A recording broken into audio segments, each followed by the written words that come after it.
2023 has been another stellar year for driver releases, and under these three head covers I have what I think are the best three drivers of 2023. The best value driver, the best forgiving driver that you want to keep in play, and just the best, longest, most brute of a driver that I think I've ever tested. So without any further ado, let's check what is under head cover number 1. And so guys, before we do kick things off, do me a favour, get in the comments below and let me know what are your top 3 drivers of 2023. I'm putting these in categories, like I said, of best value, best forgiving, and just the best. And your opinions are way more important to me than my own opinion, so let's have a little bit of a forum in the comments below and see what people truly think are the best drivers of 2023. Just yesterday we saw some sneak peeks of potentially what could be coming in 2024, and I'm already really excited for what some of the big brands might be bringing to the table for next year. So this is for me the best forgiving driver of 2023. It's the driver that I would play if you said, James, right, you have to go out today, you have to hit 13 out of 15 fairways and then you won't die. Quite a morbid point, I know, but for me, I think it's important to have a driver potentially in the bag or just in your arsenal that you know you can hit good shots with. And I'm going to try and demonstrate that here on quite a tight driving hole, dogleg to the left, and try and hit the fairway a couple of times. Now this is a tailor-made driver, it's not the Stealth, it's not the Stealth 2, it's not the Kalia, it is in fact a driver. I mean, that is a great demonstration. We haven't had a practice today, we haven't even had a practice swing, and that's straight down the middle of the fairway, probably around 250, 260 yards. I am of course talking about the TaylorMade Burner Mini Driver.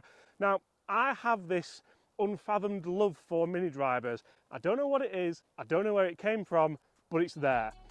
Problem with this, huge problem, massive problem.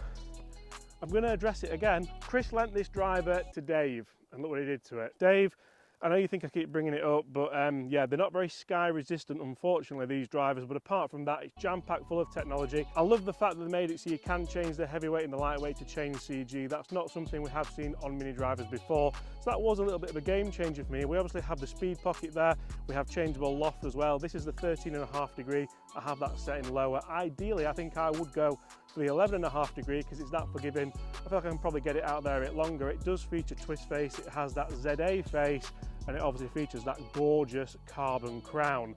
Now that first swing of the day for me there is nothing out of the ordinary with this driver, and I must admit, if I had to go and put a score together, I think this would be the driver that I would take because it just feels so easy. That's just peeling down the right hand side of the fairway. Another really nice drive.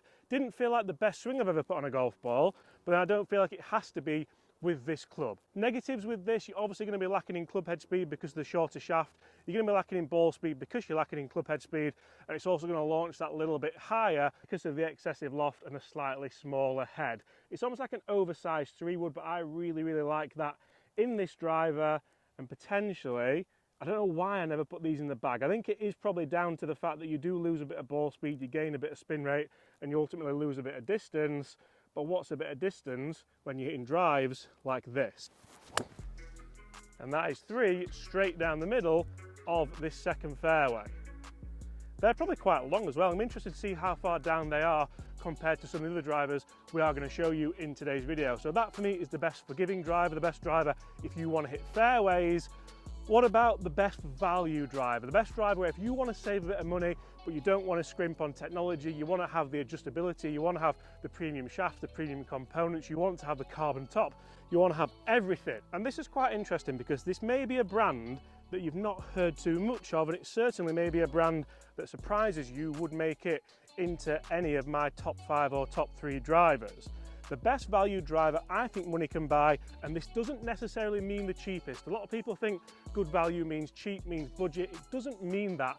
A cheap driver is a cheap driver, and a good value driver is generally a Tour Edge Exotics C7 23 driver. Now, let me explain, because this is around £350, so it's a good £150 cheaper than some of the bigger brands, or should I say the brands that spend more on marketing. And this is why I think it's the best value. Because you see, there are drivers out there from even some of the bigger brands that are cheaper than this Tour Edge Exotics driver, but they don't feature a carbon crown, they don't feature movable weight technology, and they certainly don't feature a movable neck where you can pretty much change everything other than the weather forecast, which today we've gotten away with a little bit. It feels absolutely phenomenal, it sounds fantastic. Looking down at it, the Ridgeback technology is absolutely gorgeous, and I think if it didn't have the Tour Edge Exotics name, if it had a Callaway, a Ping, a Titleist, a TaylorMade, a Mizuno even, maybe not Mizuno because they struggle with drivers at the moment, don't they, but we'll get to that as well, I think it would sell a lot more. I think they could probably charge more for it as well, and the reason why it sounds and feels so good is that diamond face. That is a gorgeous fade straight down the middle, and the flight tuning system is doing everything I want it to do. We spoke about adjustment, we spoke about just how much technology is in this club. You can probably pick it up second hand for less than £300, but with this driver I can put it in a fade setting, a neutral setting, a draw setting. I can also move the weight so I can have CG forward, CG back. You'll see here it's a 10.5 degree, but I have lofted that down. Not only can you change loft on that adjustment sleeve, you can change lie angle as well. That is crazy for a driver that does cost you less than a lot of the bigger names. And like I said, it looks good, it sounds good, it performs pretty well up against some of the bigger names as well. So why don't more people try it, and why don't more people buy it? And you see, that is a question that I'm leveling at you guys, but you guys can also level at me. Why don't I gain this driver? I profess this as a great driver, I profess this as a fantastic value driver, and I say it pretty much performs as well, maybe a little bit worse, but value for money wise pretty good against the other drivers. And I feel it comes down to, you only really buy one driver, maybe a season, maybe every couple of seasons, depending how much into your golf you are, what your budget is, and what you like to spend your cash on.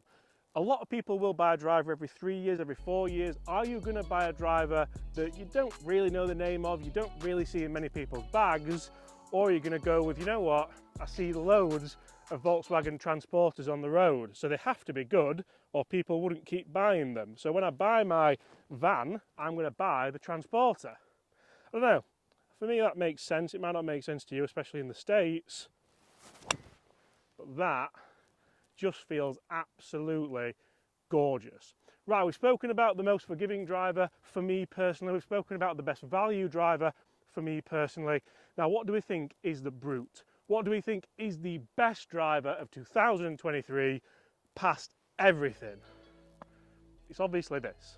Now, this isn't going to be a surprise to anybody. The driver for me, which I think is the best driver of 2023, well, to start with, at the moment, it's featuring this mega expensive upcharge shaft, which, I'm not gonna lie, I forgot to take out because I was testing yesterday. Quite interesting results from that subscribe button for that video, but the driver itself is, of course, Callaway Paradigm Triple Diamond driver. I've said this till I'm blue in the teeth, I'll keep saying it till I'm even bluer in the teeth.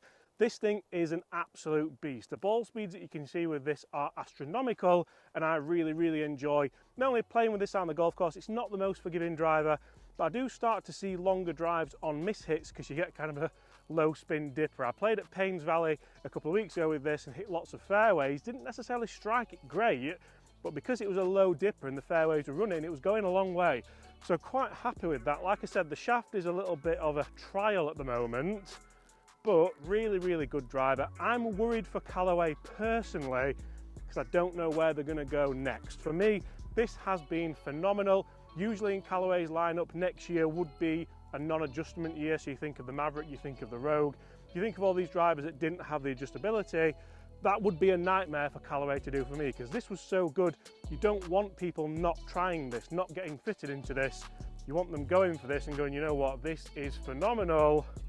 Let me get some ball speed and let me get this down the fairway. Well, I might put this shaft in. That is down there, by the way, that is deep. Guys, they are my 3 best drivers of 2023. Best budget, best forgiving, and best overall. I hope you've enjoyed that video. If you have, smash that subscribe button below. And apart from that, I'll see you all at exactly the same time tomorrow. Goodbye.